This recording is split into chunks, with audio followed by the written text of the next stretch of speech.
for joining us today on Playing the Field. I'm Maria Serrao. Well, the Dodgers have done it. They will take on the Arizona Diamondbacks in a 5-game series in the divisional round.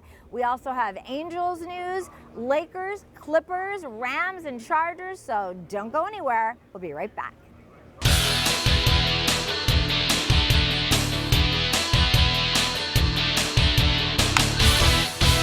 Now for the Dodgers being in the playoffs, well, that's a very familiar place to be. But last year they took on the Padres and they were bounced out in the first round, which is a very unfamiliar place for them to be. This year they're going to rely on some of their veteran hitters like Mookie Betts and Freddie Freeman. And Clayton Kershaw will start game 1. Now, I had a chance to catch up with one of the new young outfielders, James Outman. And quite frankly, he told me something that shocked me. Here's more. All right, we are catching up today with you, James Outman. Thanks for spending some time. You know, this has been an interesting ride for you so far. What has it been like being up here with the Dodgers as a part of the regular everyday team? It's been great. You know, the older guys have been awesome with me. You know, helping me learn, teach me about baseball and life and everything, and I'm super thankful for the teammates that I have. Who's been the one, your go-to person since you've been here? I'd say mostly Jay. Okay. Yeah, he's been the one. He's usually the first guy I want to go talk to if I got something on my mind, and he's been great, you know, taking care of us and everything. So Jay for sure. Defensively, Mookie helps me out a lot. Peralta helps me out.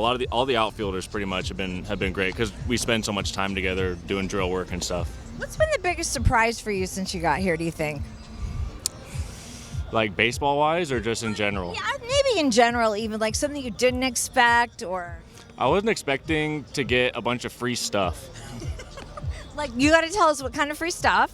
Well, we had one day where there was a bunch of vendors set up in the hallway and they were just passing out whatever, Sunglasses, suitcases, just like random stuff, but it's all been really nice and really useful.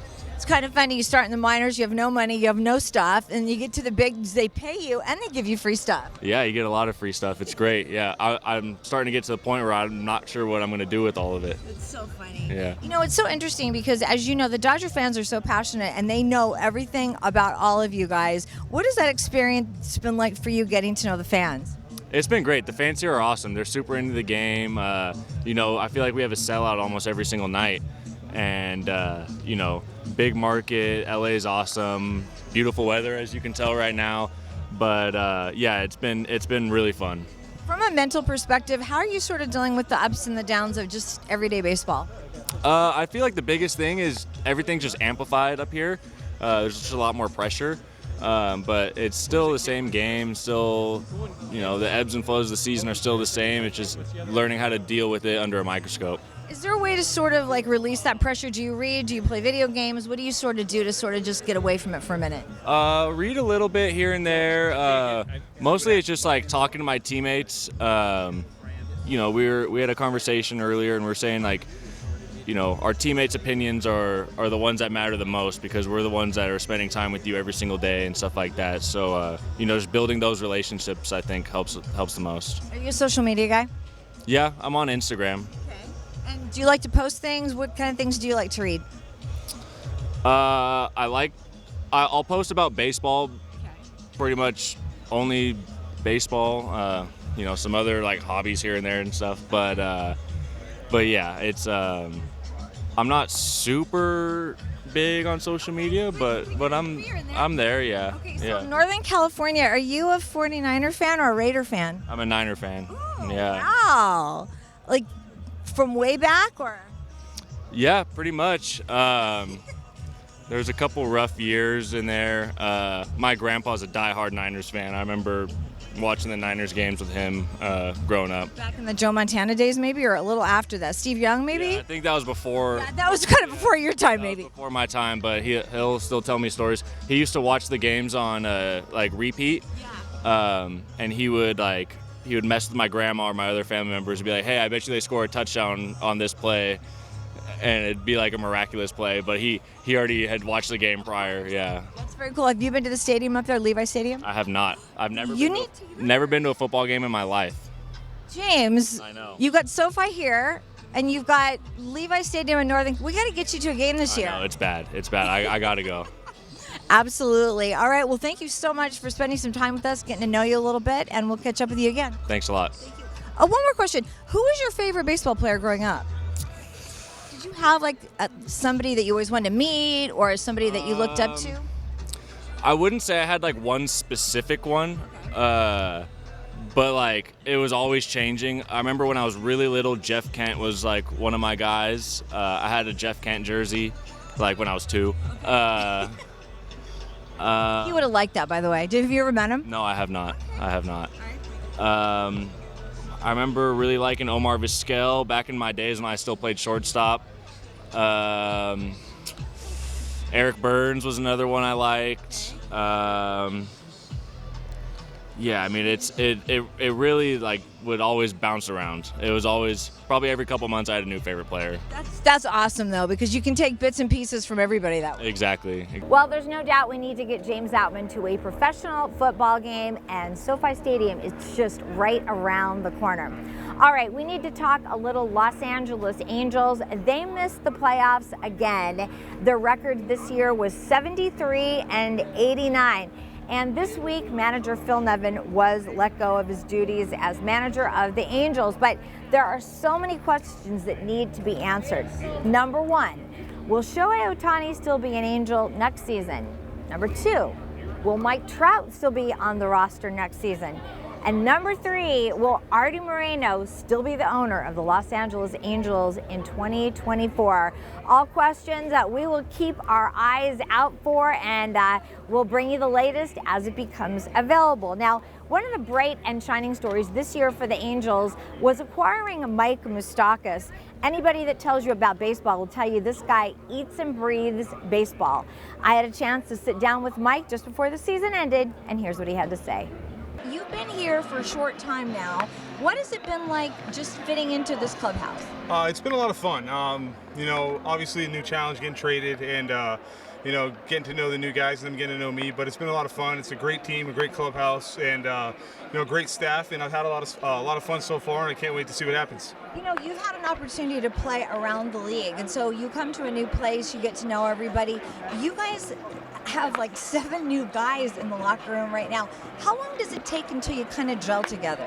You know, luckily it's been pretty quick already. You know, thankfully I got to play with Crony and, you know, Randall in Colorado and got to know them really well. So, you know, it's been an easy transition for them to come over here. And when winning's the most important thing, it's pretty easy to get on board with that. And that's all we want to do. And it's been good ever since. Okay, so this is really home for you. We were just talking about that. What is it like after playing all over to play here on your home turf, basically? Oh, it's unbelievable. It's really special for me to be able to play here. Obviously, you know, being from here and having my friends and family come out. But it's a lot easier for my wife and my kids to be able to come to the games, and they don't have to travel as far anymore. So it's a lot easier on that side as well. So it's been fun, and you know, I'm excited to be here. Were you always hoping at some point you would end up in Southern California, either with the Dodgers or the Angels? Or? Absolutely. I thought there was a couple times I might have been an Angel within the last couple of years, and you know, things happen for a reason, and I'm here now, and we're making a playoff push, so it's awesome. Was it strange in the beginning to go somewhere else, not Southern California, and then kind of get used to that? You know, I was ready for it. You know, I talked to.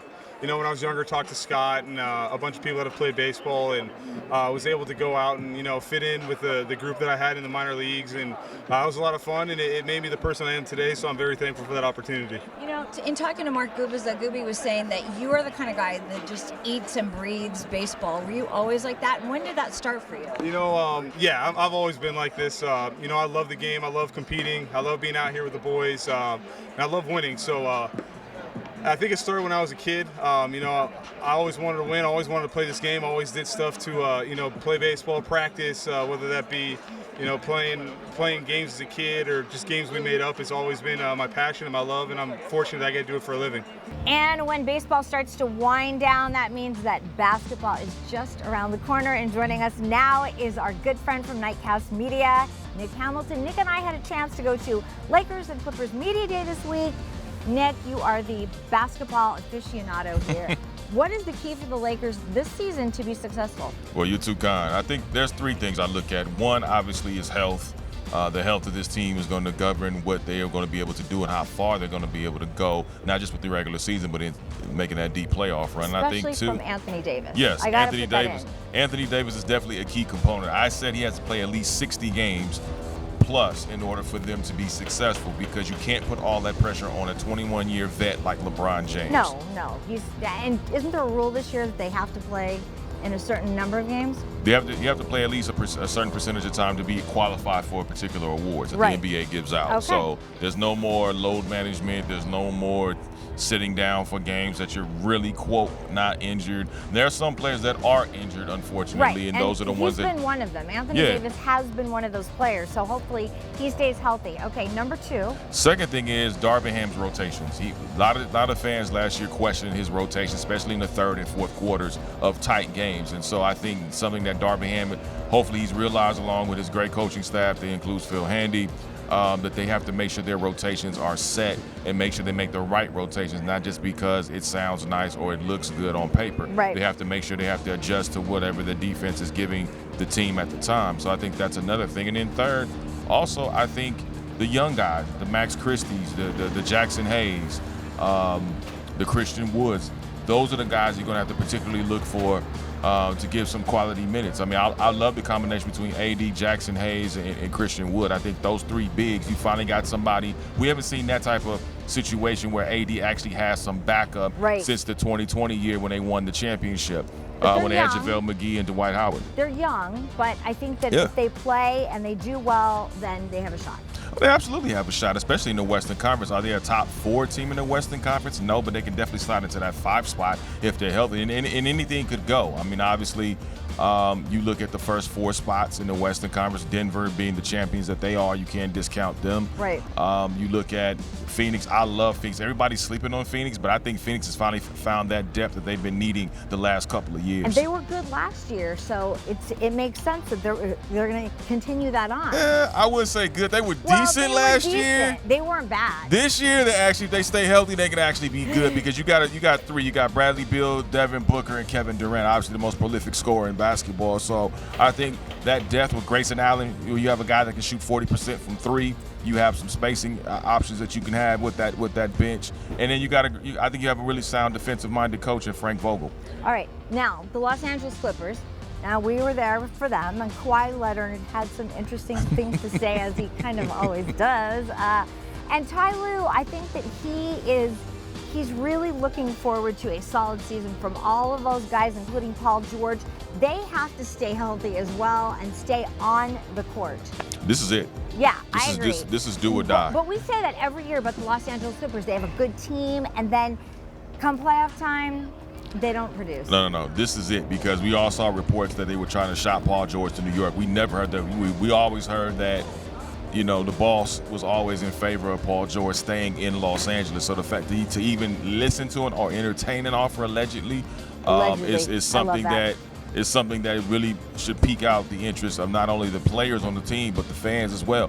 This is it. Steve Ballmer is not going to invest all this money. No. And mind you, the Intuit Dome opens up next season. That's so right. what are you Absolutely. bringing to the table? What are you coming off of if you don't go into a deep playoff run with Kawhi Leonard, with Paul George? And mind you, remember in that Phoenix series when Paul George put the team on his back, and got them to the Western Conference Finals, they would have beaten Phoenix with a healthy Kawhi Leonard, I do believe, to this day. That's true. Now, Media Day is always interesting. We take you behind the scenes, so let's take a look.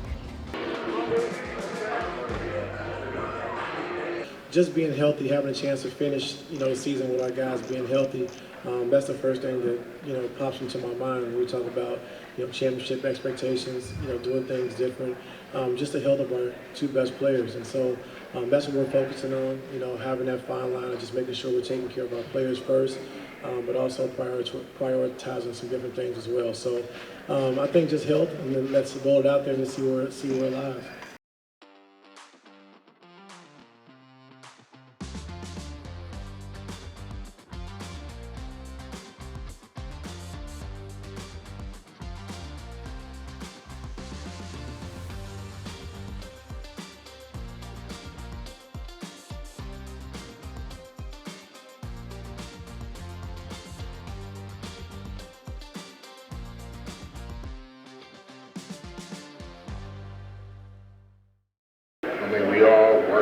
committed to helping this franchise. And, anytime you see, not just Bron, obviously, he's a big part of this team. But anytime you see any of our guys, working, we feel good because now guys are putting in work to help the team and doing their part to, bring whatever skill set that they have to this team when we need it. So, Bron doing his part. Austin obviously was playing D-Lows here. Rui, been with Bron all summer. Will came right in and got to work. Jackson. So, all our guys, are touring, all our guys just come right in and start working. So that way when camp starts tomorrow, guys are not trying to get in shape, guys are not trying to find their rhythm. We hit the ground running. Nothing else matters except my family. And obviously I'm going to dedicate this this season because to Bronny because of the incident that happened this summer. Understanding that it just puts everything in perspective, no matter what's going on, in your life at that point in time, that the only thing that matters is your family. So to see what he had to go through, what he's been through over the last few months, it's been a lot. I can only imagine how it's been for him, because it's been a lot for me, it's been a lot for our family. But the man above definitely has given us a lot of strength, and has given Ronnie the strength to bounce back. And if he was to walk through the door right now, you wouldn't even know that he had what he had because of how well he's moving, how vibrant he is, and it's a beautiful thing to be able to have him where he is today. And I give the biggest compliment and the biggest shout out and the biggest praise to the USC training staff and coaching staff. When the incident happened, they were Jimmy on the spot. They didn't waste no time, and they were amazing in their efforts to make sure that our son was very well taken care of, and also Cedar Sinai as well, Mayo Clinic in Rochester, Minnesota, and anybody else that had anything to do with his recovery. It's been an amazing thing. But as far as myself, I always try to focus on my son, my approach, my mentality, what I'm going to do, my work habits, and I try to give that to y'all on display whenever I can. But it's all about what can I do to help, not really what my opponent's going to do or what an organization's going to do with me or whatever that may be. So just being prepared for what I'm being kind of thrown into. Now let's talk a little Rams, a little Chargers. Both teams starting out right around 500 this season, and in my opinion, that's because neither team plays any starters in the preseason, so they're starting to find their way. But for the Chargers, last week against the Raiders, they beat them 24-17, but it was all defense all the time, with Khalil Mack being the star of the show with 6 sacks. I caught up with Khalil Mack after the game, and here's what he had to say. Sacks today, man. What was working for you? Oh man, we just had time to get there. Zunt and Mike and Ja, those guys did their thing in the slot and on the outside, and we had some time to get there. You personally, what allowed you to be so effective today? I mean, everybody working together, man. Thule, Fox, Chris, everybody knowing the mission, knowing what we had to do, being down. Joey and Derwin. You're giving a lot of other players credit for your success, but did you have that moment when you sat back when you're like, man, I just got 6 sacks? I mean, yeah, it's sacks, but at the same time, man, it's a team effort, and you understand that when you out there and you have good rushes and you still don't get there. So just knowing that and understanding that from my Justin Tuck days, he said it's a lot of luck that goes into it when everybody working together. You the one that benefit from it, so I understand that. First sack of the season for you in that first quarter. How much did that incentivize you for the rest of the game? Oh yeah, that was another one. Thule getting high. I think that's 3 weeks in a row. We didn't got a sack off a Tex game, and so just understanding everybody has a part in that, and it was good to get that done, but at the same time, we wanted to win. What was that battle like in the trenches today? Because it looked like obviously you were so dominant. I mean, it's always a challenge, but we knew 4 was inexperienced, but they got 17 and 8, and so we had to be on point. Do you feel like the first couple of weeks you guys get kind of acclimated to playing football again, and now you're sort of on a roll? Or? Yeah. I feel like it's a lot of that, but it's a lot of things we got to do better. You know what I mean? And so just going into the bar, understanding what we have to do better, which play the run and work better on the back end together and the front end, and just build from this. Man, I try to tell y'all, man, they come in bunches, but 6, I'll take it. Bunch of 6 is not a bunch. That's kind of like more than I'll take it. And for the Los Angeles Rams, well, there is a lot going on in their wide receiver room. Starting with a rookie named Puka Nacua, who no one heard of a month ago. Now he's helping the Rams win games. But the big news this week is wide receiver Cooper Kupp was back on the playing field and will play against the Eagles on Sunday. And Tutu Atwell, he's a third-year player who found out a long time ago he may not be the biggest, but if you believe in yourself, you can make some things happen. Here's my one-on-one with Tutu Atwell. Tutu, it's kind of amazing, your third year, and I know you have spent so much time in the last couple of years working on your craft. I know you were on special teams, and now you're really excelling as a wide receiver. What has changed for you, or what do you see differently this year? Just pretty much my role. I have a bigger role now, just coming to year 3. Last 2 years, I was I didn't say 2 years, but first year I was the starting punt returner. Second year, I slowly came in towards the middle of the season and finished with a good season. And now my role now, just as a starter, just as a good thing for me. I've been doing an outstanding job, I think, and just maximizing the plays that I get. You guys have really come out of the chute really just fast, quick this year. Did something change for you over the off season, or is it just kind of a maturity level of the way your game's evolving? Just pretty much, man. Just putting in hard work and staying true to myself, and just believing in myself, and just having that chip on my shoulder that I can do it, and I'm never give up on myself. So I feel like that I'm in a good position right now. I know all the positions, and we're just gonna keep learning and moving forward. I love the fact that you were a quarterback in high school, and then you moved into different positions in college. It was a wide receiver in college, right? Yes. Okay. And then, so when you got to the Rams, did you know exactly where they were going to put you, how they were going to use you? What was your thought process? No, I kind of knew I was on a play receiver. Okay. The quarterback dream was, I always played quarterback, but that was like little league in high school.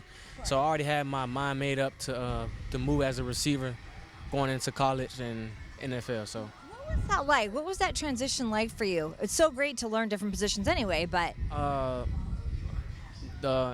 could say the stands wise, like just lining up. Yeah. I had kind of little weird stands, but just knowing how to run the routes, and I had to learn how to run routes as well. I was just not just run, but you got to learn how to run routes, but not just run by. I was always running by people, but I just had to study more and just look at more receivers to figure it out and how to run routes and different stuff like that. But overall, like learning plays and knowing what to do and learning the positions, that was never a thing because I played quarterback my whole life. So I just took the quarterback position and just moved to the receiver position. And obviously, you're a quick learner. You're a quick study. They always say when you play special teams, you learn so much more. What do you think you took away from being the punt returner and working on special teams that helped you get to where you are now? I could say focus on the ball more when the ball in the air. Just being a punt returner, because you got to keep your eyes on the ball. The ball be so far and high in the air. So I could say that helped a lot. Just in college, playing punt return, the ball don't go that's such high, but in the NFL, when I first seen the punter kick the ball in the air, it's like dang, like that thing is high, like, and you really got to focus. So, and I run a lot of deep routes and cross route across the field, and so it just helped me focus more. It helped me focus more. Okay. And I know that you have, I mean, even your head coach talks about this is one of the best, most talented wide receiver rooms in the NFL. What's it like being in that room with Cooper and Puka and all the other really talented wide receivers? It's just fun, man. We won. We's a family. We a family. Love being around the guys. Play a lot. But when it's time to go to business, I know that my brothers got my back. They have my back. And from being here, I mean, you guys have had a lot of success. Last year was sort of it was a transition year. How does it feel this year being your third year? I feel great, man. Getting more playtime. I know everything, like I said. I love being around Coop and Van and all the rest of the guys. And it's just fun to just come to work every day and show everybody and show the media, whoever watching, the fans, what I could do best. You're so fun to watch anyway when you play. Yeah. When you first got here and even over the last couple of years, did you have one player that you sort of bonded with right away?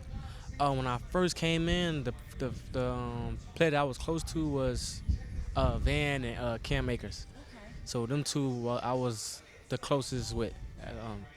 And then, of course, Coop came in the picture, and then me and Coop started working the off season, and I stayed here when I got hurt and started working with Coop.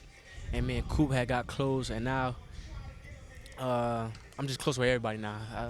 Everybody gets some time with Tutu. Well, because you're a veteran now, Tutu. Yes. What's it been like really connecting with Matthew Stafford and being out there on Sundays? Stafford's a great guy. Fun to be around. You joke a lot, play around a lot with him as well. But he's a great teacher. He's just a fun guy, man. You can learn a lot from him. All right, and that will do it for today's show. Thank you so much for tuning in. Remember, you can watch Playing the Field 24/7 at playingthefieldtv.com. I'm Maria Serrao, and we'll see you next time.